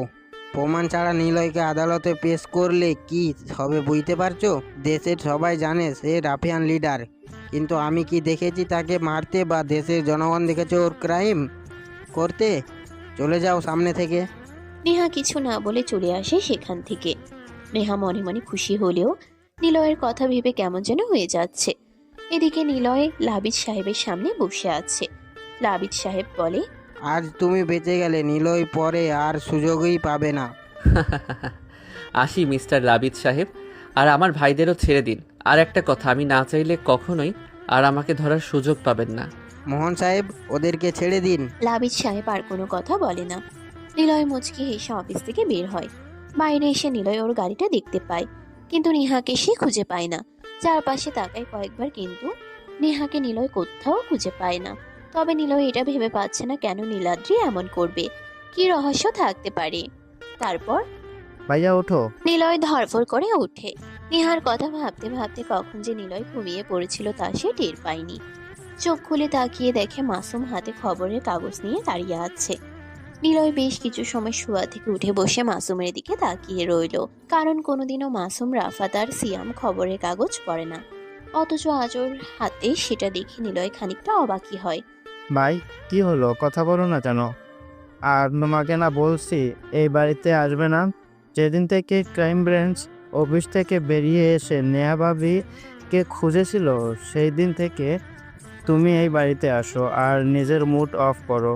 আমি জানি এখানে নেহা ভাবির সাথে কাটানোর সময়গুলো তোমাকে ভাবাই, কিন্তু কেন তুমি ভাববে? সে তো বেইমানি করলো, তাই না? তোমাকে ধরার জন্যই তো সে এত কিছু করেছে, আর তার জন্য তুমি কেন সবসময় মনমরা হয়ে থাকবে? মাসুমের দিকে নিলয় তাকিয়ে মুচকি হাসে। এত কথা মাসুম এর আগে কোনোদিন নিলয়ের সামনে বলেনি, কারণ মাসুম যতটা নিলয়কে ভয় পায় তার থেকে অনেক বেশি ভালোবেসে সম্মান করে। এই কারণেই নিলয়ের সামনে মাসুম নয়, রাফাত ও সিয়ামও কোনো কথা বলতো না, খুব দরকার ছাড়া। নিলয় বলে, তুই বুঝবি না রে, বাদ দে। তোর হাতে পত্রিকা কেন? চাকরি পেলি নাকি? দূর, কি যে বলো না। রাফিয়ানদের আবার চাকরি? অবশ্য তোমার ভয়ে দেখিয়ে যে কোনো জায়গায় চাকরি পাওয়াটা জাস্ট 2 মিনিটের ব্যাপার। আর যদি অফিসের লোকজন জানে আমি তোমার ভাই, তাহলে ওর চেয়ার ছেড়ে দিয়ে বসতে দেবে। এত কথা বলিস কেন? তা বললাম, তার উত্তর দে। ও হ্যাঁ, দেখো। মাসুম নিলয়ের দিকে পত্রিকাটা বাড়িয়ে দেয়। সেখানে বাংলাদেশ প্রতিদিন পত্রিকাতে বড় বড় করে লেখা, উঠতি নেতার অপমৃত্যু। নিলয় পত্রিকাতে ছাপানো ছবিটার দিকে হা হয়ে তাকিয়ে থাকে। ছবিটা আরিফের, কিন্তু নিলয় সবচাইতে অবাক হয় আরিফের লাশের পাশের মাটিতে একটি চিহ্ন দেখে। সেটা স্পষ্ট না হলেও নিলয় চিত্রটি বেশ ভালো করেই চিনে ফেলেছে, কারণ মাটিতে থাকা চিত্রটি নিলয়ের পরা মাস্কের ছবি। নিলয় খানিকটা অবাক চোখে তাকিয়ে থাকে সেদিকে। কি বলবে সে খুঁজে পাচ্ছে না। কেবল একটাই প্রশ্ন ওর মনে এসে বাসা বেঁধেছে, রাকিবকে ছাড়া নিলয় আর কোনো ক্রাইমে জড়ায়নি। তাহলে কে হতে পারে যে কিনা ঠিক নিলয়ের মতোই এমন করে খুন করছে? নাফিস, তারপর আরিফ। আসল কথা হলো নিলয়ের সাথে যাদেরই ঝামেলা বাঁধছে তাদেরকেই খুন করা হচ্ছে। কিন্তু কে সে, কে হবে? নিলয় প্রশ্নগুলো বিড়বিড় করতে লাগলো নিজের কাছেই। ঠিক এই সময় ফোনটা বেজে উঠল নিলয়ের। পকেট থেকে বের করেই দেখে রফিক ভাইয়ের নাম্বার। তাড়াতাড়ি রিসিভ করে বলে, নিলয়, কেন করছো এসব? রাফিকে মারা তোমার উচিত হয়নি, ও আমারই লোক ছিল। ভাই, ওকে আমি মারিনি। কি বলছো এসব? তাহলে কে মারছে? জানি না ভাই। আচ্ছা, সাবধানে থাকো। নিলয় ফোন কেটে দেয়। বসা থেকে উঠে দাঁড়ায়। মাসুমের দিকে তাকাতেই নিলয় বলে, আমাদের মধ্যে কেউ এটা করেছে? না ভাইয়া, খোঁজ নিয়েছি, এটা সেই নতুন রাফিয়ানের কাজ হবে। কিন্তু আমি ছাড়া এমন কে আছে? এত সাহস কোথা থেকে পাচ্ছে? ভালো লাগছে না ভাইয়া। ছিল নীলাদ্রি, রহস্য হয়ে গেল আরেকজন কেউ। কি থেকে কি যে হচ্ছে। আচ্ছা, আমি দেখছি ভার্সিটিতে যেতে হবে। কেন? নীলাদ্রিকে তো আমরা জানি, তাহলে চলো তুলে আনি। না, একমাত্র ওই আছে আমাকে নেহার কাছে পৌঁছে দেবে। তোরা খোঁজ নে কে এই নতুন রাফিয়ান, আর আমি খোঁজ নেই নেহা ও সেদিন কেন নীলাদ্রি প্রমাণগুলো দেয়নি নেহাকে সেটা। নিলয় কাঁধে ব্যাগ ঝুলিয়ে ভার্সিটিতে প্রবেশ করে। কিছু দূর আসার পর নিলয় শুনতে পায় কেউ তাকে ডাকছে। এই যে মিস্টার আবির। নিলয় সেদিকে ঘুরে তাকায়, দেখে নিশি তাকে ইশারা করে ডাকছে। নিলয় ধীর পায়ে এগিয়ে যায়, মাথাটা নিচু করে দাঁড়ায় নিশির সামনে। কেমন আছো আবির? ভালো। গুড। আমাকে যে টিচ করতো সে মারা গেছে, জানো এটা? না তো, তোমার ভাইয়া হয়তো এমন করেছে। কি আর করবে, উনি ঠিকই করেছে। কেউ কি কখনো তার বোনের অসম্মানকে সহ্য করে? আরে গাধা, আমার ভাইয়া না, এটাকে মেরেছে একজন, কিন্তু কে মেরেছে আমি জানি। মানে? নিলয় কিছুটা অবাক হয়, কারণ নীলাদ্রি সব জানে। তাহলে কে মারতে পারে? নিলয় নিশির দিকে তাকিয়ে বলে, কে? দাঁড়াও দেখাচ্ছি, তার আগে বলো, আমাকে কি তোমার বন্ধু বানাবে? তুমি কেন আমার বন্ধু হবে? জানি না, তবে তুমি খুব ইনোসেন্ট, তোমাকে সব বলা যায়। ও ওয়েট। নিলয় মনে মনে হাসে। ঠিক এমনই সুযোগ খুঁজছিল নিলয়, যাতে নীলাদ্রির খুব কাছে যেতে পারে, কিন্তু সে নিজেই নিলয়কে কাছে ডেকে নিয়েছে। নিলয় বিড়বিড় করে বলে, কে বলেছিল নীলাদ্রি চালাক? একদমই বোকা। খেলা তো এবার শুরু হবে। নিশি পকেট থেকে ফোন বের করে তারপর কিছুক্ষণ ফোন টেপার পর নিলয়ের দিকে তাকিয়ে বলে, আচ্ছা, তুমি নিলয়কে চেনো? নীলশির মুখে প্রশ্নটা শুনেই নিলয় কেশে দেয়। নিলয় ঠিক বোকার মতো চেয়ে আছে নিশির দিকে। নিশি নিলয়ের দিকে তাকিয়ে হেসে বলে, ও, তুমি কি করে জানবে? তুমি তো নতুন এসেছো। নিলয় হলো এই শহরের টপ মাস্তান, কত পুলিশ বাহিনী ওর পেছনে পড়ে আছে, কিন্তু ওকে কেউ ধরতে পারছে না। কেন? আরে পাগল, নিলয় প্রতিটা কাজ করে অনেক ভেবেচিন্তে, আর সে কোনো প্রমাণ রাখে না। আচ্ছা চলো হাঁটি। নিশি নামধারী মেয়েটি আবির নামধারী নিলয়কে নিয়ে হাঁটতে থাকে। নিলয় বেশ মুখিয়ে আছে অন্যের মুখ থেকে নিজের ব্যাপারে কথাগুলো জানতে। ফুচকা খাবে? নীলাদ্রির কথা শুনে নিলয় কেমন কেসে ওঠে। ফুচকা শব্দটা শুনেই নিলয়ের নেহার কথা মনে পড়ে যায়। নেহার সাথে একদিন ফুচকা খেতে বের হয়েছিল নিলয়। সেদিন ফুচকা খেতে চেয়েছিল নেহা নিজেই, কিন্তু দোকানে যেয়ে নিলয় একাই 5 প্লেট ফুচকা খেয়ে ফেলে। নেহা হাবার মতো তাকিয়ে থাকে শুধু নিলয়ের দিকে। নিলয় একবার নেহার দিকে তাকিয়ে কেবল জিজ্ঞাসা করেছিল, কি হলো, খাচ্ছ না কেন? নেহা মুচকি হেসে কিছু না বলে নিলয়ের খাওয়ার দিকে তাকিয়ে থাকে। এই কি হলো, চুপ কেন? নীলাদ্রির কথায় নিলয় বাস্তবে ফেরে। সামনে তাকিয়ে দেখে কখন যে সে ফুচকার দোকানে চলে এসেছে টেরই পায়নি। নীলাদ্রি ফুচকার অর্ডার দেয়, তারপর বলে, তোমাকে তখন না নিলয়ের কথা বলেছিলাম? এই দেখো নিলয়ের সব কিছু আমার কাছে। নীলাদ্রি ফোন বের করে নিলয়ের হাতে দেয়। নিলয় চোখ বড় বড় করে ফোনের দিকে তাকিয়ে থাকে। নিলয়ের খুন করা সবকিছুই এই ফোনে আছে। নিলয় বেশ খানিকটা ঘাবড়ে যায়, কথা যেন বের হতেই চাইছে না। নীলাদ্রি বলে, এই হচ্ছে নিলয়, আমি চাইলে ওকে এখন সর্বোচ্চ শাস্তি দিতে পারি, কিন্তু কিন্তু কি? না থাক, এটা তোমাকে এখন বলবো না। তো এই নিলয় আবারও খুন করছে। আমাকে যে টিচ করেছিল আরিফকে সে মেরে ফেলেছে। কই না তো। মানে? না মানে কিছু না। নিলয় একটু হলেই বলেই ফেলছিল সব, কিন্তু সে থেমে যায়। নীলাদ্রির দিকে তাকিয়ে নিলয় বলে, আরিফকে তো নিলয়কে মারতে দেখলাম না। আচ্ছা দাঁড়াও। নীলাদ্রি আরেকটা ফুটেজ নিলয়কে দেখায়। সেখানে নিলয় স্পষ্ট দেখতে পায় নিলয়ের মতোই কেউ একজন কালো পোশাক পরে মুখে মাস্ক পরে খুনটা করছে। নিলয় কিছু সময় বোবা মুখে তাকিয়ে থাকে ফোনের দিকে, কারণ এটা নিলয় না তা সে নিজেই ভালো করে জানে। কিন্তু কে সে যে কিনা হুবহু নিলয়ের মতো করে এসব করে বেড়াচ্ছে? তাহলে দেখেছো, সে আবার খুনও করেছে। কিন্তু আমিও দেখতে চাই সে কত দূর এগিয়ে যেতে পারে। কেন? তুমি তো পুলিশকে সব বলে দিলেই পারো। না, বলবো না। আমি চাই সে নিজেই এসব পথ ছেড়ে দিক। কিন্তু কেন? কারণটা তোমার এখন বলা যাবে না। আরেকটা কথা, তোমাকে দেখতে মাঝে মাঝে একদম নীলয়ের মতো লাগে, কিন্তু তুমি আর নীলয়ের মধ্যে পার্থক্য কি জানো? ও ভয়ঙ্কর, আর তুমি ইনোসেন্ট দেখতে। ও। নিলয় চলে আসে। নিলয় এখন কি করবে বুঝতে পারছে না। চারিদিক কেমন যেন সব অন্যরকম লাগতে শুরু করেছে। সবকিছু থাকতেও যেন শূন্যতা, কেবল নেহা নেই। আচ্ছা, নেহা কি আমাকে সত্যি ভালোবাসে? আমি কি তাকে দোষারোপ করব? চাইলে তো নেহাকে এক্ষুনি খুঁজে বের করতে পারবো, কিন্তু কেন করছি না তাকে খোঁজার চেষ্টা? আমার মনে নেহার প্রতি ভালোবাসা না অভিমান জমে আছে বুঝতে পারছি না, বাট মাঝে মাঝে নেহার শূন্যতা আমাকে বেশ ভাবায়। নিলয় কথাগুলো বলতে বলতে হাঁটতে থাকে। রাস্তার বাম পাশ দিয়ে হাঁটতে হাঁটতে হঠাৎ নিলয় ডান পাশে কারো প্রতিচ্ছবি দেখতে পায়, আর সেটা যে নেহার নিলয় তা বেশ ভালো করেই জানে। নিলয় দেখে নেহা রাস্তার বিপরীত পাশে দাঁড়িয়ে নিলয়ের দিকেই তাকিয়ে আছে। নিলয় যখনই তাকায় তখনই নেহা সেখান থেকে হেঁটে যেতে থাকে। নিলয় কয়েকবার ইশারা করেও করেনি। গাড়ি চলমান রাস্তা পার হতে নিলয়ের বেশ খানিকটা সময় লেগে যায়। যখন বিপরীত পাশে আসে নেহাকে সে আর খুঁজে পায় না। নিলয় হতাশ হয়, বারবার চারপাশে চোখ বুলিয়ে নেয়, কিন্তু নেহাকে সে কোথাও খুঁজে পায় না। আর নেহা, সে আড়ালে দাঁড়িয়ে নিলয়ের দিকে তাকিয়ে আছে। মনে মনে নেহা বলে, এখনো সময় হয়নি নিলয় তোমার সামনে আসার। যেদিন তুমি মন থেকে আমায় খুঁজবে আমি সেদিনই তোমার সামনে আসবো। আবির, তোমাকে একটা কথা বলি। নিলয় নীলাদ্রির দিকে তাকায়। নীলাদ্রি আবিরের দিকে তাকিয়ে চোখ সরিয়ে নেয়। নিলয় জানে না নীলাদ্রি তাকে কি বলবে।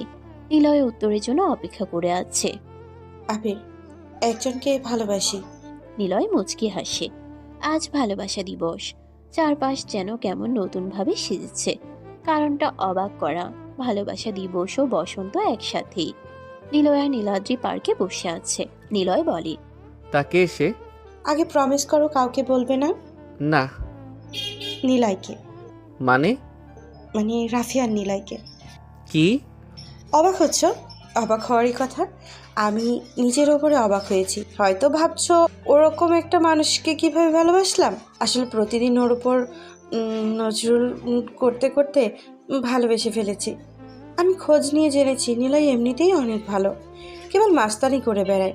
আর ওর ওপর প্রথম থেকে কেমন যেন দুর্বলতা আসে। যেদিন মিমি আপু আমাকে নিলয়ের সাথে মিট করতে নিয়ে যায়। ও, তুমি তো জানোই না মিমি আপুকে। মিমি নিলয়ের গার্লফ্রেন্ড। ওর তো গার্লফ্রেন্ড আছে, তাহলে? আরে গাধা, মিমি আপু এখন ওর গার্লফ্রেন্ড নেই। ও, তার মানে তুমি নিলয়কে ভালোবাসবে বলে মিমির সাথে ব্রেকআপ করিয়ে দিয়েছো? নিলয়ের কথা শুনে নীলাদ্রি রাগী দৃষ্টিতে তাকায়। নিলয় মনে মনে হাসে, কিন্তু অবাক করা বিষয় হচ্ছে নীলাদ্রি কেন তাকে ভালোবাসবে সেটা ভেবে। আর নিলয় যে এমন কিছু হবে তা কখনোই কল্পনা করেনি। সব যেন কল্পনার বাইরে চলে যাচ্ছে। নীলাদ্রি রাগী মুখে বলে, হর আবির, মিমি আপু ছিল পুলিশ, তাই নিলয়কে মিমি আপু মেরে ফেলতে চেয়েছিল, কিন্তু নিলয় মরেনি। পরে মিমি আপুকে নিলয় মেরে দেয়। বেশ করেছে। তা বেশ করেছে। আমিও ভেবে দেখলাম নিলয় ঠিকই করেছে। মিমি আপু আমার কাজিন হলেও মিমি বলবো ঠিক করেছে নিলয়। কারণ বেইমান করে মরার কি দরকার ছিল? ভালোবেসে বোঝাতে পারতো। আর আসল কথা, মিমি তো নিলয়কে ভালোই বাসেনি। প্রতিদিন নিলয়কে দেখতাম, আমি ফোনে দেখতাম, সরাসরিও দেখতাম। কিন্তু গাধাটা কি করলো? নেহাকে বিয়ে করে ফেললো। এই, তুমি নেহাকে চেনো? মানে? না, মানে চিনি না। কে নেহা? নেহা হলো নিলয়ের বর্তমান বউ। কি? ছেলেটা তো দেখি সেই লুচু।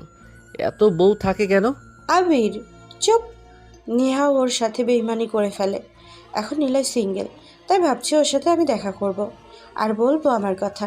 নিলয় আমাকে চেনে, সেই মজা হবে প্রথমে। নিলয় হাসে মনে মনে, বিড়বিড় করে বলে, নিলয় তোমাকে চেনে না নাকি তুমি নিলয়কে চেনো না? তবে নিলয়ের কাছে এখন সবটা ক্লিয়ার। একদিন মিমির সাথে নিলয় দেখা করতে আসে।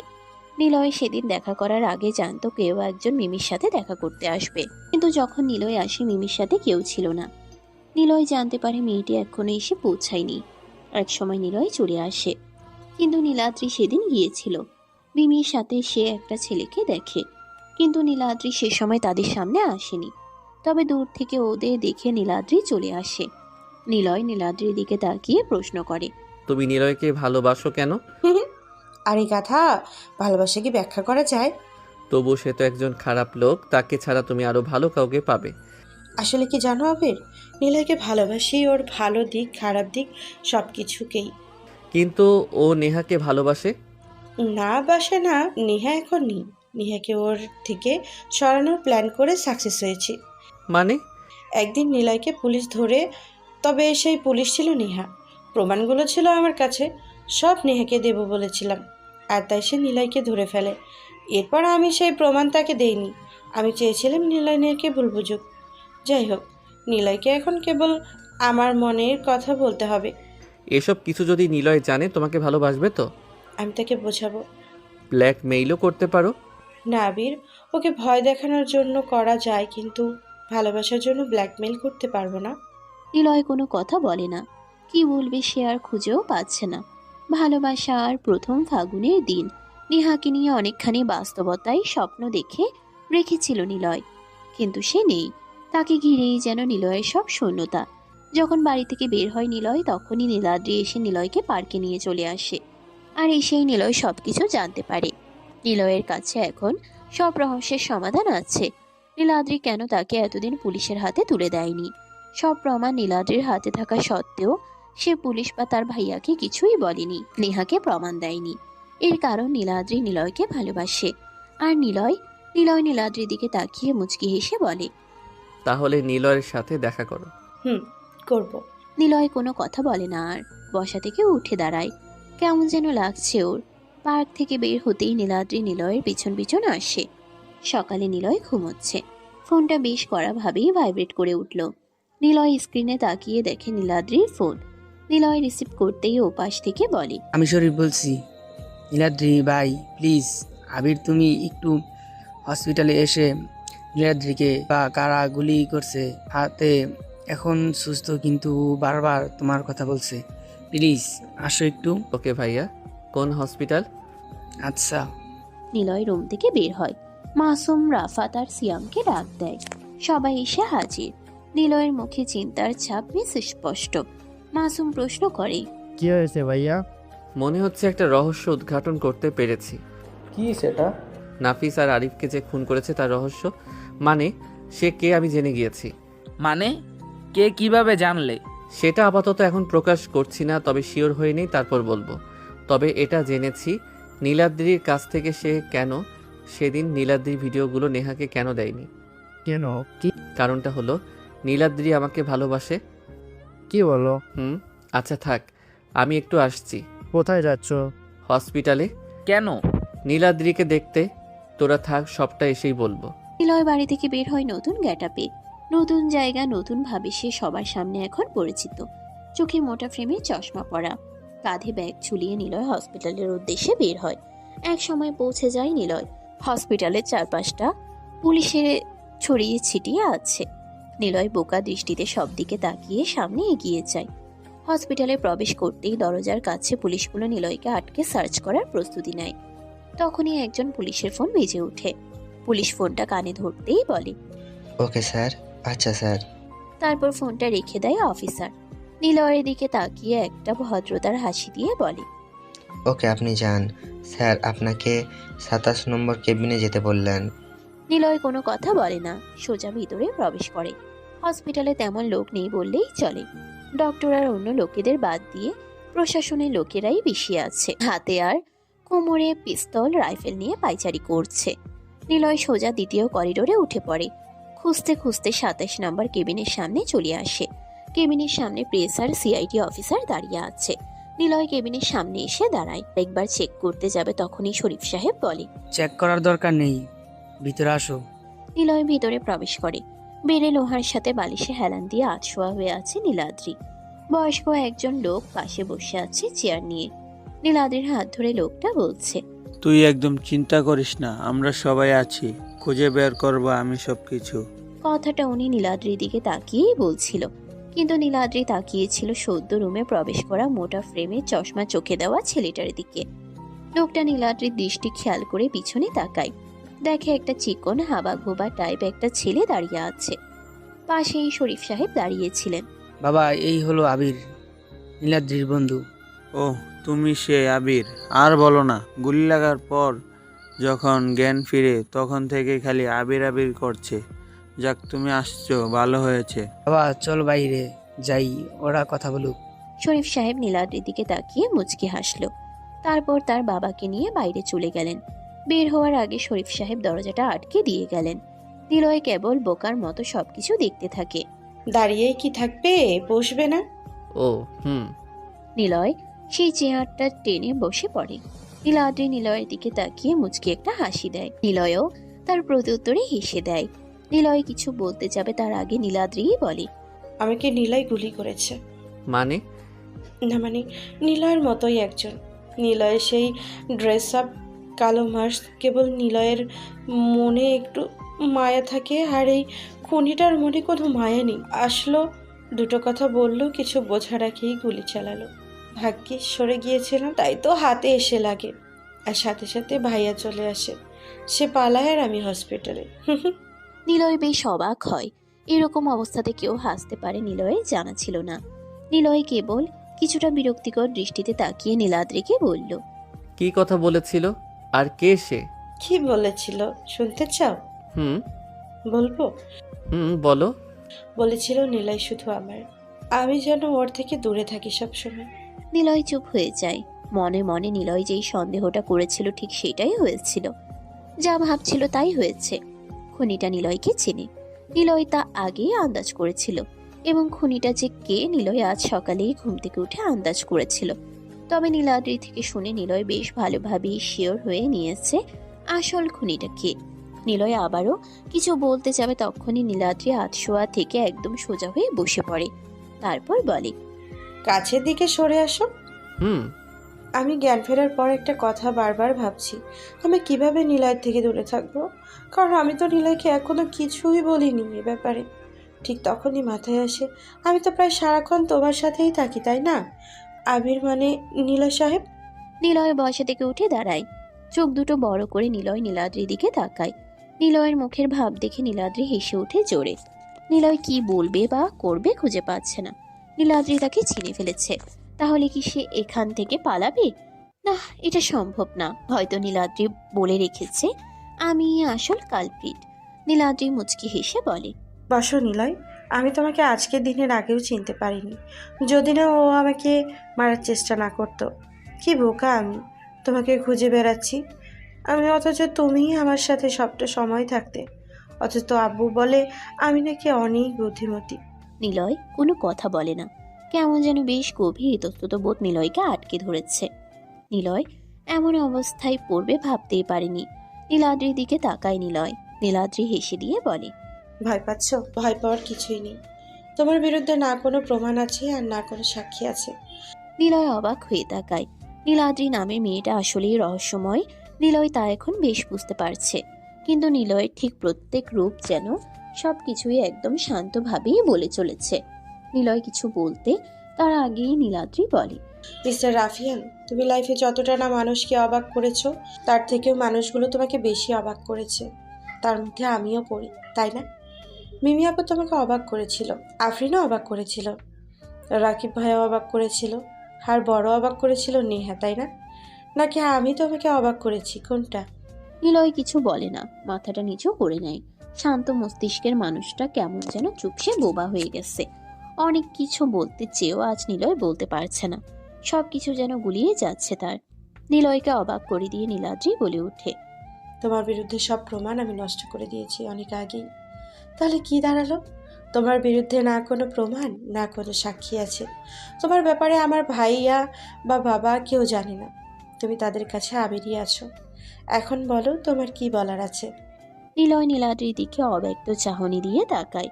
নিলয়ের মনে এখন একটাই প্রশ্ন এসে ভর করেছে, তবে কি রাফিয়ান আসলেই নতুন কিছুতে পড়তে চলেছে? সাদা রঙের বাতির দিকে একবার তাকায় নিলয়। পুরো ঘরটা সাদা আলোতে ভরে আছে। বড় ঘরটার চারপাশে নিলয় একবার চোখ বুলিয়ে নেয়। বেশ ভিআইপি রুম একটা। অবশ্য স্পেশাল রোগীদের জন্য রুমগুলো বানানো। রুমের উপরের দিকের কোণাতে একটি সিসি ক্যামেরা লাগানো।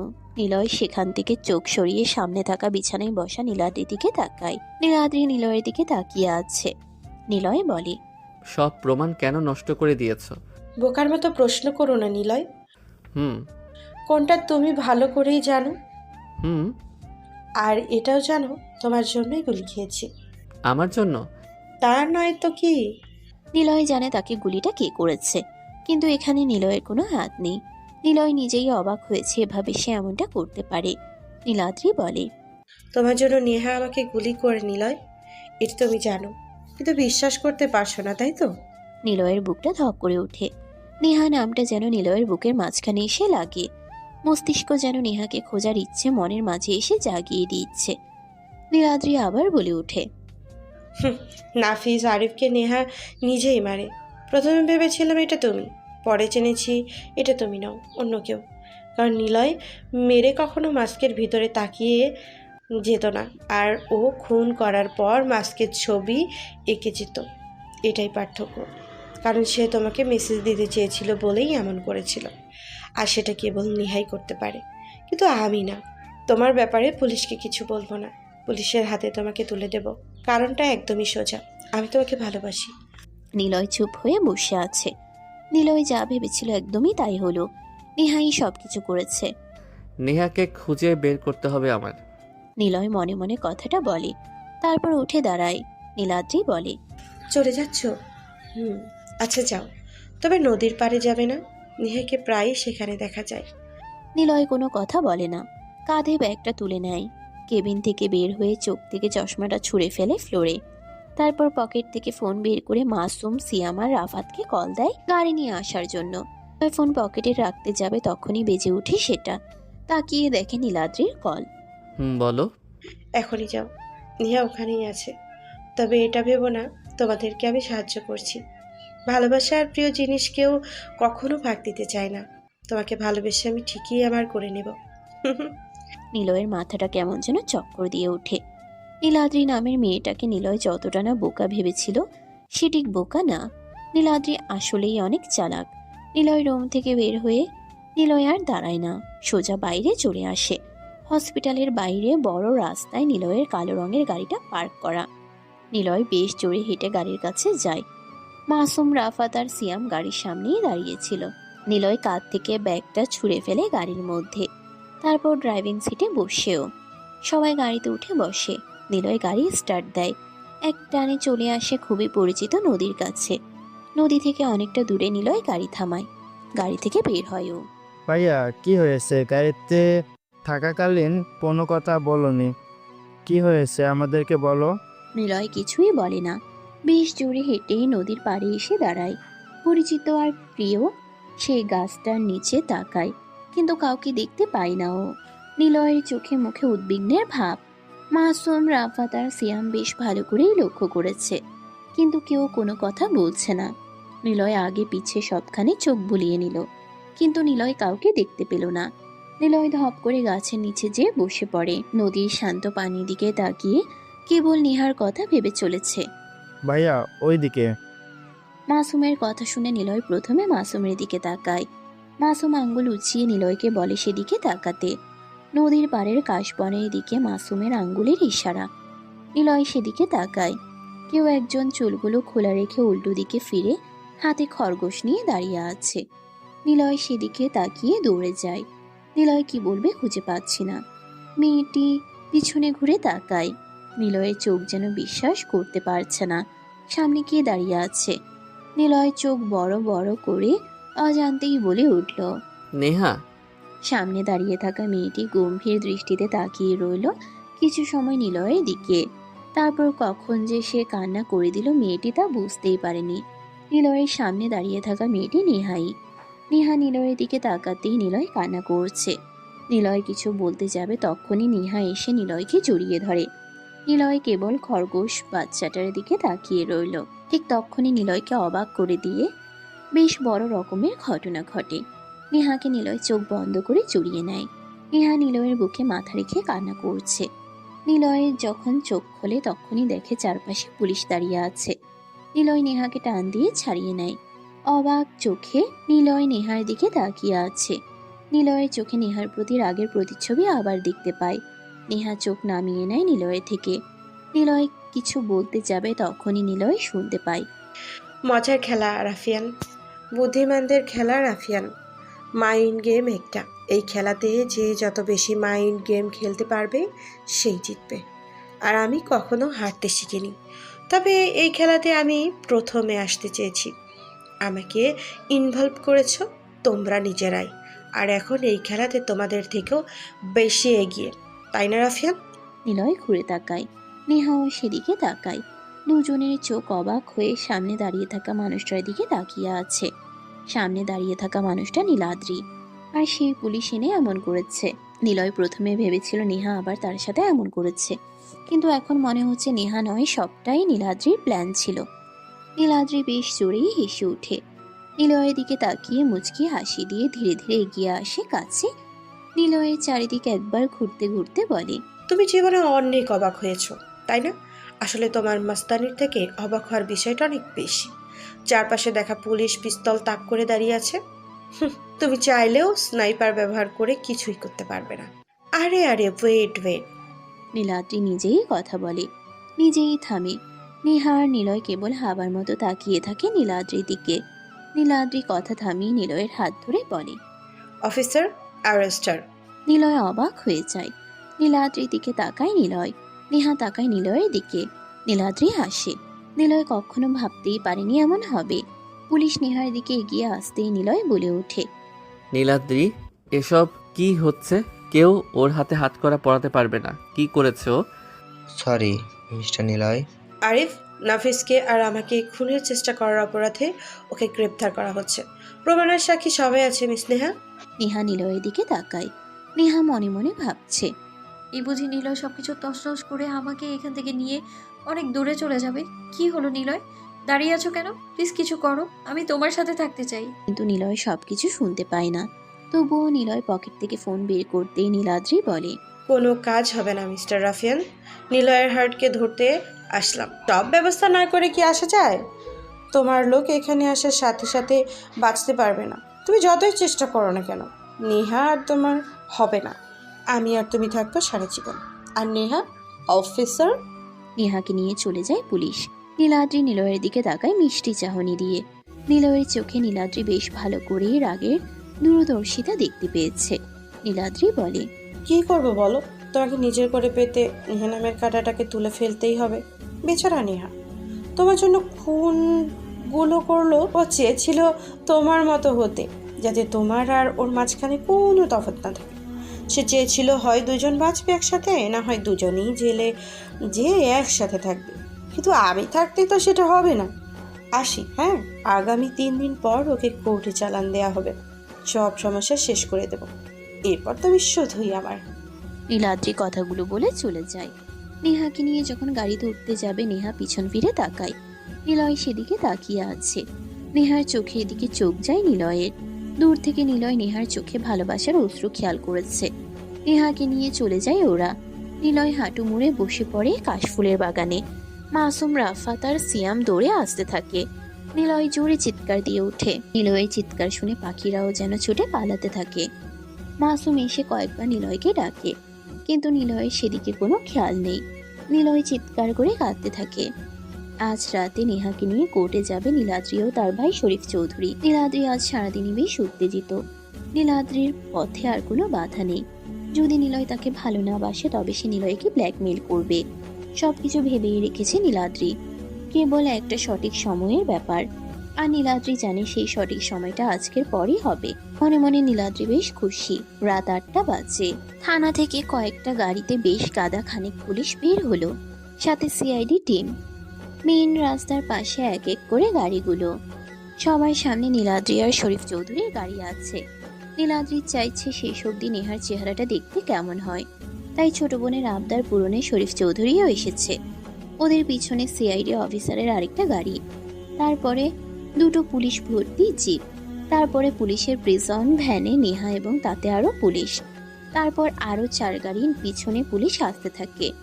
এত পুলিশ কেন মোতায়েন করা হয়েছে পুলিশরাও জানে না। তবে সব কিছু নীলাদ্রির নির্দেশে। মেন রাস্তায় শাসা করে গাড়িগুলো পরপর চলছে। বড় চত্বর বাজার পার করে জনাহীন জায়গায় আসে গাড়িগুলো। ফাঁকা রাস্তা, আকাশ হতে ঝিরঝির করে বৃষ্টি পড়ছে। পিচ ঢালা রাস্তা গাড়ির হলদে আলোতে বেশ কালো দেখাচ্ছে। হঠাৎ সামনের গাড়িটা ব্রেক করে থেমে যায়। সেই সাথে পরপর পিছনের গাড়িগুলোও থেমে যায়।